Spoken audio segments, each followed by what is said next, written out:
Bueno, le damos la bienvenida a Jorge Artola. Jorge Artola, que es librero de profesión, que tiene una columna sobre cultura en el semanario La Mañana, que tiene una participación en Esdrújula TV, y que es además el director de una prestigiosa librería, Diomedes, ¿no? Sí. Que a partir de hoy ha tenido la deferencia de acompañarnos periódicamente en esto que hemos llamado una columna de libros. Pero la idea no es que venga él a recomendarnos libros de los que salieron ayer, que también lo podemos hacer. Vamos a jugar con todas esas cosas. Exacto, sino que también los libros que recomendemos, o que él recomiende, sí, nosotros no somos quien para andar recomendando nada, vamos a recomendárselos, valga la redundancia, sí, a las personas. Gracias por venir, Jorge. Gracias a ti. Un placer. Bueno, gracias por integrarse al equipo. Un honor. Jorge, 50 años del golpe de Estado. Ayer estuve justo en la presentación del libro de Julio María Sanguinetti, ¿Qué pasó en febrero? Obviamente desde la visión de Julio María Sanguinetti, ¿no? Sobre ese tema en el Radisson. Pero vos trajiste, además de ese libro, otros libros que hablan de eso, desde ópticas distintas. Esa es la racionalidad. El primer titular, 50 años. ¿Aprendimos algo? ¡Qué pregunta! La respuesta 2 horas. ¿Como sociedad decís? Yo te diría que hoy, el mero hecho que estemos aquí los tres charlando al público de este tema, con coyunturalmente 3 libros con posiciones antagónicas, quiere decir que la libertad prevaleció. ¿Cuáles son esos 3 libros, Jorge? O sea, más allá incluso de los títulos. Sí. O sea, el hecho de que en Uruguay hoy existe un Estado de derecho, con libertades, que personas distintas, de diversas filiaciones se puedan sentar a una mesa, charlar amigablemente, tratar de escuchar la opinión del otro, intercambiar opiniones. Creo que es un timbre de honor a la sociedad uruguaya porque quiere decir que algunas cosas aprendimos, quizás no todas. Los 3 libros que hoy estamos acercando lo problematizan de diversas perspectivas, cada uno pone un acento distinto. Obviamente yo me golpeó más alguno que otro. Claro. Esa también es la gracia del asunto. Yo creo que los libros, hay una maravillosa frase de Kafka que dice: ¿de qué te sirve el libro si no es el hacha que te parte la cabeza como el mar congelado a través de un hachazo? O sea, ¿de qué te sirve el libro si no te golpea, si no te hace cambiar lo que vos eras antes? Si no te lo con un cimbronazo. Ahí está. Si vos el libro no fue un cimbronazo, si solamente lees lo que ya querías seguir creyendo, no estamos avanzando. Claro. Lo interesante es confrontar líneas distintas. Entonces, hoy elegimos en realidad 3 libros que salieron publicados al unísono. Uno es ¿Qué pasó en febrero? A 50 años del comienzo del golpe de Estado, de Julio María Sanguinetti.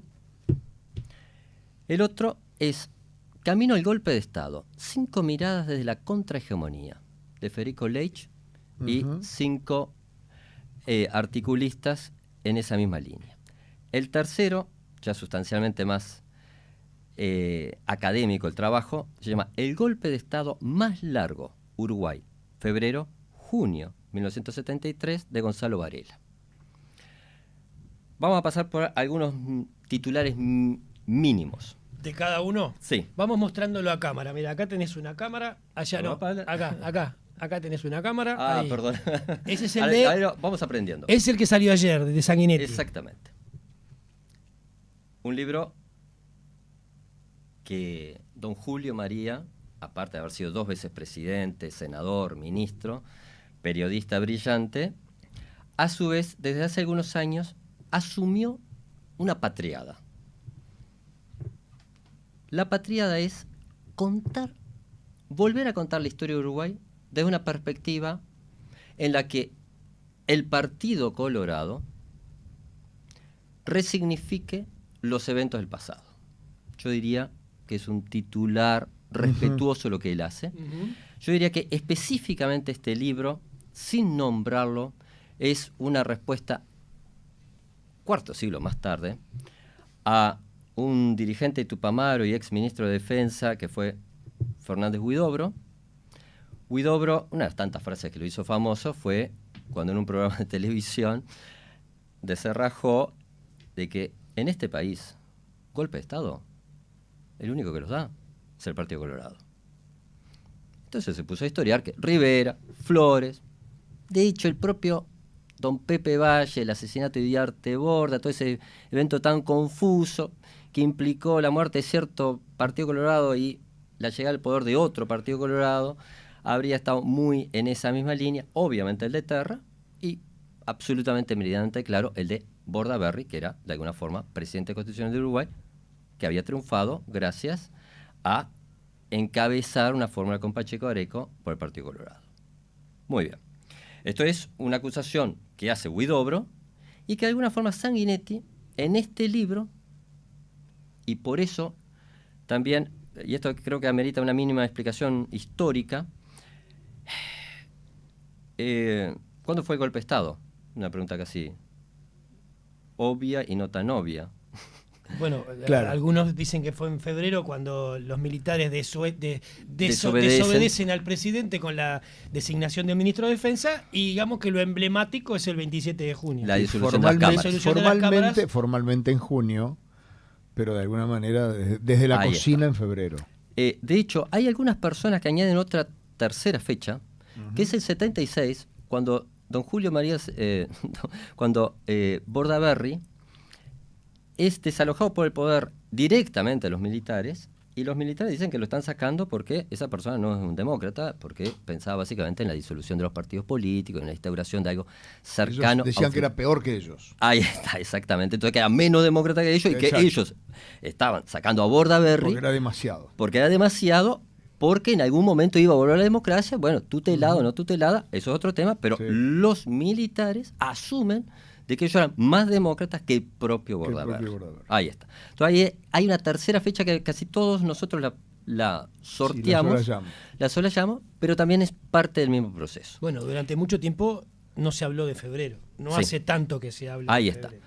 ¿Por qué febrero? Bueno, básicamente porque los mandos militares que habían sido llamados a combatir la sedición, subversión, o como preferamos denominarla, en una forma relativamente escalonada. En el año 70, Pacheco ya lo había llamado, pero es en el año 72, con la ley del estado de guerra interno, votado por los partidos tradicionales, no por el Frente Amplio, en el que, bueno, directamente las Fuerzas Armadas pasan a aplastar en un lapso de 3 meses, cuando mucho, lo que quedaba el MLN. El hecho concreto que a fin del 72 básicamente ya no existía guerrilla ni subversión operativa en este país, y a uno 50 años más tarde te llama la atención de que, bueno, en ese contexto que aparentemente la misión para la que habían sido llamadas las Fuerzas Armadas había sido cumplida, bueno, las Fuerzas Armadas crecientemente empiezan a desobedecer grandes sectores a los mandos, incluso militares, de origen vallista, que estaban, por ejemplo, en el Ministerio de Defensa, como fue el caso de Francese. Ahí hay una situación bastante emblemática, que es que en primera instancia los militares dicen de que a Bordaberry le dicen que ese ministro no les gusta, que lo saquen, que ponga otro. Bordaberry le dice, no es así, yo respaldo a mi ministro, llama a una concentración a la cual solamente van 100 personas, que si la gente mira esa foto emblemática, hay una persona muy sonriente que es Gabazo, dato no menor, infiltrado en esa manifestación. El hecho concreto es que la democracia uruguaya, representada por el gobierno de Bordaberry, claramente no tenía demasiados apoyos. O sea, claro. Bordaberry, cuando llama al pueblo uruguayo a apoyarlo en esa decisión de sostener a su ministro legalista, por decir una forma, solamente van 100 personas. El libro de Sanguinetti, de alguna forma, va analizando de una forma muy metódica, muy clara y muy concisa, como él escribe, el hecho de cómo, de alguna forma, el vallismo habría tratado de dar esa batalla, uno, con personas específicas de filiación vallista, y especialmente en alguien emblemático, que es el senador Amílcar Vasconcellos, el autor de Febrero Amargo, en el que de alguna forma es el gran vocero en la denuncia de un espíritu del tiempo de aquella época. ¿Cuál es el espíritu del tiempo? Bueno, en algo que podría parecer pueril y no lo es tanto, todas las fuerzas políticas en el año 71, 72 estaban integrando como candidatos militares. O sea, el Partido Nacional tenía a Garrondo. Antes, el Partido Colorado ya había tenido a Gestido, estaba el general Rivas. El Frente Amplio tenía a Sereñi, tenía a Licandro, tenía a Sufriategui, tenía el coronel Aguerre. O sea, donde uno mirara, los militares estaban siendo protagonistas. Esto a las nuevas generaciones puede llamar la atención, y es porque habitualmente nosotros no tenemos lo que es interesante, que es este libro de Gonzalo Varela, El golpe de Estado más largo, que es una mirada de larga duración. ¿Qué estaba pasando en el planeta para que todos los partidos políticos, desde la izquierda hasta la derecha, por decir una forma esquemática, llamaran a militares como candidatos políticos? Bueno, era que nosotros estábamos en plena Guerra Fría. Guerra Fría. O sea, había una guerra soterrada, permanente, continua en cada parte del planeta. Y en varios rubros, ¿no? Y en varios rubros. Y a su vez, había algo muchísimo más fascinante, que en lo que podríamos definir el tercer mundo, desde Egipto, un Nasser, hasta en Perú, un Velasco Alvarado, eran militares que habían encauzado lo que hoy en día la frase parece casi incomprensible, la dicotomía oligarquía y pueblo. Entonces eran militares de origen humilde que habían pasado a tratar de representar con mayor o menor acierto las causas populares. El hecho concreto es que en América Latina ya no solamente había sido el general Perón en los años 50, sino que tenías al general Velasco Alvarado, habías tenido el proceso de Torres en Bolivia, de militares consagrados a defender causas populares, que implicaban, por ejemplo, reformas agrarias, como fue el caso de Perú. ¿Por qué es relevante manejar esto? Porque, bueno, una de las acusaciones o de los puntos que de alguna forma Sanguinetti trata de recuperar en forma flagrante es que, bueno, grandes sectores de la izquierda, a excepción del semanario Marcha de Carlos Quijano, por decirlo de alguna forma en un nombre emblemático, casi todos los otros sectores no habían visto con demasiado desagrado, con apoyos subyacentes, ¿no?, sobrevolando, más o menos explícitos, es que, bueno, los militares, la verdad, no le hagan caso a Bordaberry. Eso también nos lleva a otro tema muchísimo más fino, que es que cuando yo dije, esto es un momento que es medio siglo más tarde, en última instancia la sociedad uruguaya aprendió, estamos en democracia, hay libertades, sí, claro, no podemos juntar gente distinta y leer libros distintos. Y discrepar. Y no pasa nada, no pasa nada. Enriquece. Que cada uno lo viese como un proceso de enriquecimiento. En aquella época, Guerra Fría, había una interpretación muy crítica, no solamente de la izquierda, esto es una acotación que estoy haciendo yo, y ahora voy a tratar de mostrar por qué, de que la democracia muchas veces puede ser una cáscara vacía. Esto es algo que trabaja muy bien Gonzalo Varela. Bueno, se decía que los partidos políticos en aquella época eran un gran caos, que no tenían demasiado organigrama, que los programas no se respetaban, que la junta de ediles se gastaban todo el dinero entre todos los restaurantes. Ahí está. Que eran todos corruptos, que se vayan todos. Algo que algunos discursos se van reeditando. Bueno, hay una gran discusión por allí de que hay un partido político uruguayo que apoya el golpe de Estado. Sí, también. Entonces, el hecho concreto es que hay un proceso por el cual hay segmentos de la sociedad en el que se ve que la democracia no está funcionando. No está funcionando. Que por otro lado, la sociedad tiene necesidades básicas rotundamente insatisfechas, que el modelo económico está totalmente agotado. Uruguay viene de décadas de básicamente de no crecer. Hay un proceso de hiperinflación. Hay un proceso en el que se está empezando a ver de que la famosa política de sustitución de importaciones, que había sido la gran bandera del neovallismo, ya no funcionaba más. Hay un sinsabor creciente. Hace breves instantes me estaba precediendo el presidente del PIT-CNT, histórico, que bueno, ahora presidente del Frente Amplio, pero de alguna forma la CNT se forma, la Convención Nacional de Trabajadores, se logra formar recién en los años 60.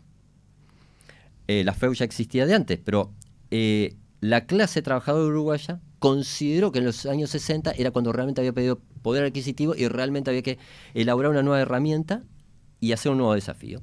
Entonces, todos esos aspectos están incidiendo en una desvalorización de la democracia formal.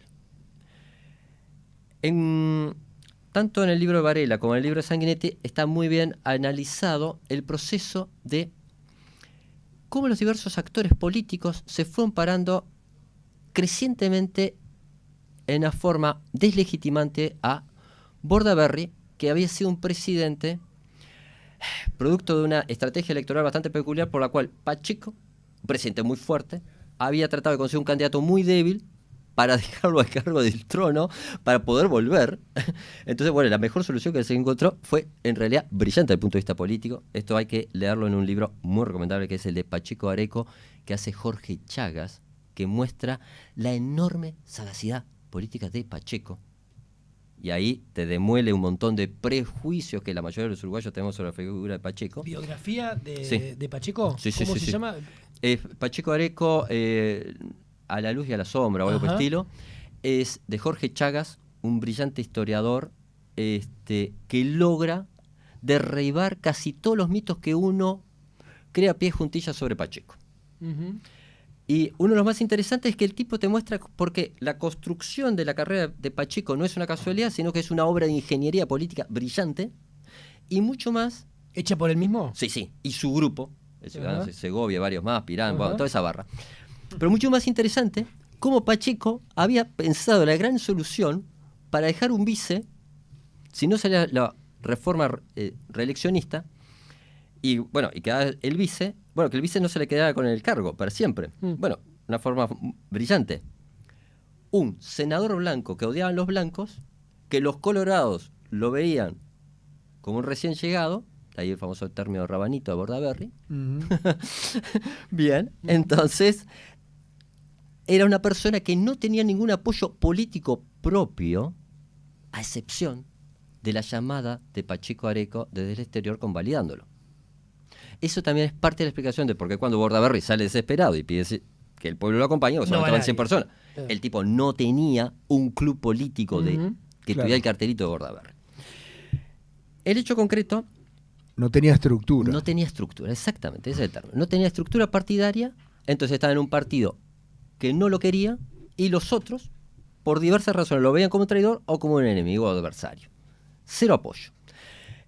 En ambos está muy bien problematizado la figura y la actuación, por ser en algunos momentos casi ambivalente, de Wilson Ferrer Donate, el gran líder carismático que tuvo Uruguay en aquel momento, adversario enconado de Bordaberry, que a su vez sentía que, o estaba seguro de que le habían robado la elección, ¿tá? Porque ese también es parte del término.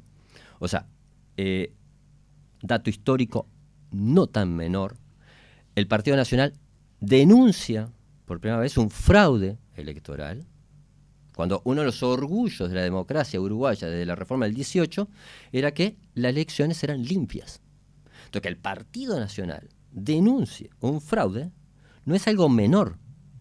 Lo interesante es quién firma esa denuncia.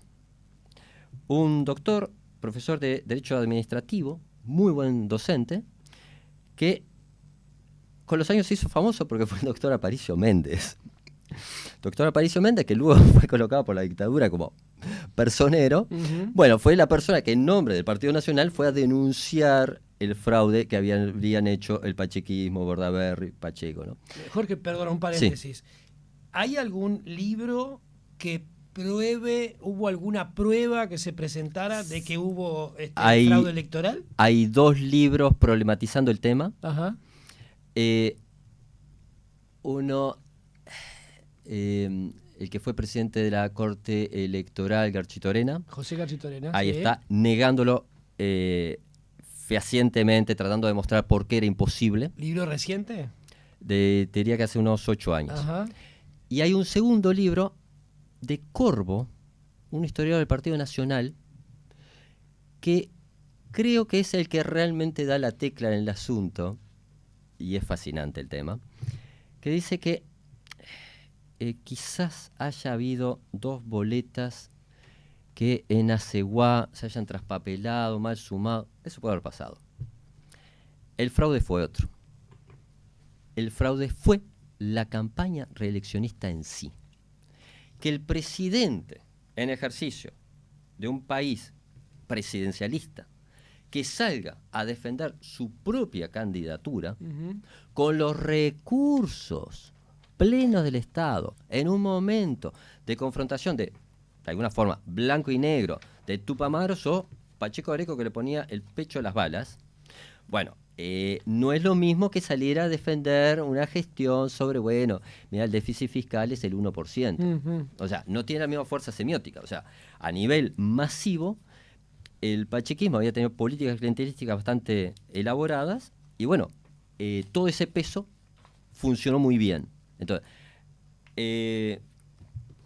Corbo intenta mostrar de que el fraude real iba mucho más por una acción política que por una acción delictiva de falseamiento de la operativa de la Corte Electoral.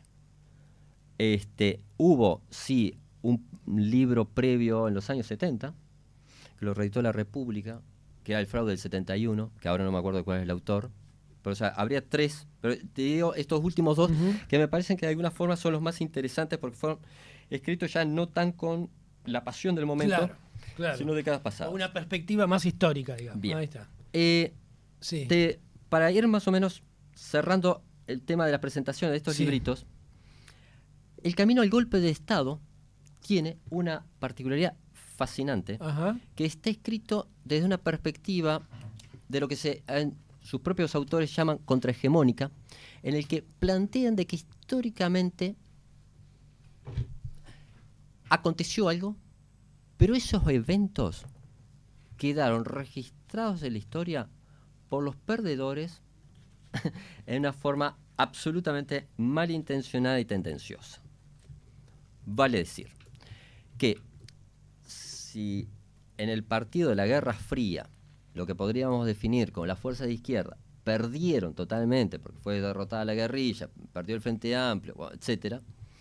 Bueno, los libros de historia, las versiones que nosotros manejamos en términos masivos, responden mucho más a esa visión que a la versión, por ejemplo, de un pachequista, que prácticamente casi no estarían registradas. Entonces, Mercedes Vigil, una novelista extremadamente exitosa en este país, se mete con una de las vacas sagradas de nuestra sociedad, que es la generación del 45, la famosa generación 45, generación crítica, desde Juan Carlos Onetti, Mario Benedetti, de Galeano, etcétera, y define que ellos fueron parte activa del deterioro de las instituciones democráticas de este país por cargar tanto las tintas en una visión totalmente negativa, nihilista, sobre la democracia uruguaya, que por supuesto tendría defectos, pero era absolutamente deslumbrante frente a la de otros regímenes y otras áreas. Entonces, que todos estos intelectuales, de alguna forma, habrían hecho un daño pavoroso a la sociedad uruguaya. ¿Eso lo denunció Mercedes Vigil en un libro? Sí, en este camino al golpe de Estado. Está en ese libro. Sí. Pero en realidad el artículo que yo diría que debería ser de lectura obligatoria es el de un coronel, el coronel Roque García, que ha trabajado en las operaciones, no solamente las misiones de paz, sino que ha estudiado la temática del contraterrorismo. O sea, es alguien que se ha dedicado al estudio de ciencias políticas, que escribe uno de los testimonios más interesantes, porque acá tenemos a Julio María Sanguinetti, de alguna forma, un político un integrante de la casta política, como dicen. Sí, protagonista en ese momento. Un protagonista, ministro, sí. Autor de la ley de educación, uno de los padres de la Constitución del 67. O sea, un protagonista de la clase política. Del otro lado, Gonzalo Varela es un abogado, sociólogo especializado, que estudió en Francia, que estudió en México, que logra sacar los archivos de Kissinger para hacer este trabajo alucinante, que es el golpe de Estado más largo. Y obviamente acá te está faltando una versión que, por ejemplo, los oficiales jóvenes del ejército uruguayo en esos años. Que la veían de lejos. No. O no tanto. Eran los que estaban poniendo el pellejo, hablando pronto que algo muy mal, los que estaban actuando en la represión, pero no tenían la voz de mando total. Claro, porque esperaban llegar algún día. Ahí está, porque no eran general, eran coroneles, ponele, capitanes, coroneles mayores, y eran los que más estaban clamando por una decisión que desalojara a la clase política ineficiente, corrupta. Sí, a lo que se decía. Que era, en su visión del mundo, era incluso más, hasta más peligrosa que la hipotética sedición. Claro. De hecho, Jorge Valle, esto lo está registrado por Sanguinetti, es gracioso, después de el tema del brazo perdido, Jorge Valle fue uno de los primeros presos emblemáticos que tuvo todo este proceso por denunciar la extraña creciente alianza o diálogo entre tupamaros y militares. Entonces este coronel, analizando lo que fue el camino del golpe de Estado, el golpe de Estado, la salida y todo el tema de los derechos humanos, dice: el costo humano del conflicto se pagó de ambos lados, llevando la peor parte quienes lo perdieron. Esto incluyó malos tratos y torturas indudablemente, pero la evidencia indica que no fueron generales ni sistemáticos contra la población civil, sino aplicados sobre integrantes centrales o periféricos de organizaciones armadas. El dilema moral fue contestado finalmente cuando en 2 ocasiones el pueblo decidió dar vuelta la página. Y aunque es imposible dar una respuesta definitiva a las razones, es claro que no se sintió seducido por los llamados a juicio y castigo. En contra de los mandatos de los intelectuales, el soberano entendió que los militares estaban llenos de contradicciones y que cometieron excesos, sin dudas, pero que al final, como institución, hicieron lo que tenía que ser hecho. Así de trágico, así de cruel, así de simple. Claro, tremendo resumen en 3 palabras. Bien. Trágico, cruel, simple. Bien. Este libro, para cerrarlo, acá, mostrámelo acá. Ahí está, ahí. Golpe de Estado más largo de Uruguay. El título está sacado de un titular de Le Monde, el diario francés, que analizando la perspectiva dice que nunca hubo un golpe de Estado tan largo en ninguna parte del planeta, que duraba medio año, un golpe de Estado medio año. Como que el carnaval más grande del mundo y el golpe de Estado más grande del mundo, más largo del mundo. Y este libro finaliza con lo que ninguno de los otros 2 libros analiza. ¿Qué es? Hay un dicho bastante cínico de los anglosajones, los norteamericanos, que dice: follow the money. Seguí el dinero, seguí la ruta del dinero. ¿Quiénes se beneficiaron del golpe de Estado? Porque el golpe de Estado no solamente implicó violación de los derechos humanos, no solamente implicó torturas, no solamente implicó desapariciones, sino que implicó que murió determinado modelo económico desde los años 30 que tenía Uruguay. Y se instauró un modelo económico que es el que rige hasta el día de hoy. Entonces, Gonzalo Varela lo que hace es poner el acento de cómo ese golpe de Estado, que encerraba un golpe de Estado económico, implicó una lucha casi de guerra entre las diversas facciones de los propios militares, que había algunos más dirigistas y otros que, por supuesto, que ya estaban totalmente de acuerdo con las políticas neoliberales, que esas fueron las que triunfaron y que esas las que quería Estados Unidos para el área. Muy bien. Bueno, tenemos que ir. Jorge, cortito, los 3 libros de vuelta, los títulos. Muy bien. ¿Qué pasó en febrero? Julio María Sanguinetti. Recién editado. Exactamente. El golpe de Estado más largo, Uruguay, Gonzalo Varela. de Editorial Planeta. Camino al golpe de Estado, de Federico Leitch, Ediciones de La Plaza.